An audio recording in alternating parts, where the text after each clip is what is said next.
श्री प्रेम प्रकाश मंडल के आचार्य सद्गुरु स्वामी टेऊराम जी महाराज भेदभाव रहित होकर संत साधु राहगीर मुसाफिरों की तन मन धन से खूब सेवा किया करते थे। उनके लिए कोई भी अपना या पराया नहीं था। सबके प्रति उनकी समान दृष्टि थी। कोई उनके घर पे आ जाता तो उन्हें बड़े प्रेम से भरपेट भोजन खिलाते।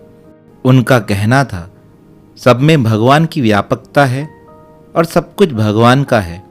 जो कुछ है वह सब भगवान का प्रसाद है और इसे आपस में मिल बांट कर खाना चाहिए। इसी बात को मन में विचार कर वह सदा अपने घर आए अतिथियों की बड़े प्रेम भाव से सेवा किया करते थे।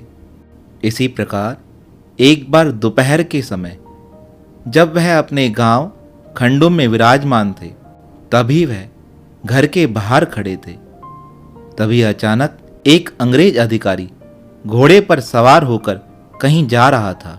स्वामी जी को बाहर खड़ा देखकर वह रुक गया और उनसे पूछने लगा, यहाँ कोई अच्छी होटल है जहाँ हमें कुछ खाने पीने को मिल सके? हमें बहुत भूख लगी है। स्वामी जी ने बड़े दया भाव से उसकी ओर देखा और उसे कहा, यहाँ बहुत अच्छी होटल है, चलो मैं तुम्हें लेकर चलता हूँ और तुम्हें वहाँ पे बड़ा स्वादिष्ट भोजन मिलेगा, तुम्हारा मन तृप्त हो जाएगा। स्वामी जी उसे अपने साथ अपने घर में ले आए और बड़े प्रेम भाव से उस अंग्रेज अतिथि की सेवा करने लगे। शास्त्रों में वर्णन आया है, अतिथि देवो भव। इस वैदिक उक्ति को चरितार्थ करते हुए बड़े स्नेह के साथ उस अंग्रेज को भोजन कराने लगे। भोजन करने के बाद वह अंग्रेज बड़ा प्रसन्न हुआ। भोजन में सद्गुरु महाराज जी ने उसे सादा भोजन खिलाकर छाछ पिलाकर संतुष्ट कर दिया। वह अंग्रेज बड़ा प्रसन्न हुआ और स्वामी जी से पूछने लगा, इस भोजन के कितने पैसे हुए? तब सद्गुरु महाराज ने कहा, अरे बेटा, यह भगवान की होटल है, इसमें पैसे नहीं लगते। तब वह जिद करने लगा, अरे कुछ तो लेना ही पड़ेगा। तब सद्गुरु महाराज ने उसे एक उपदेश दिया।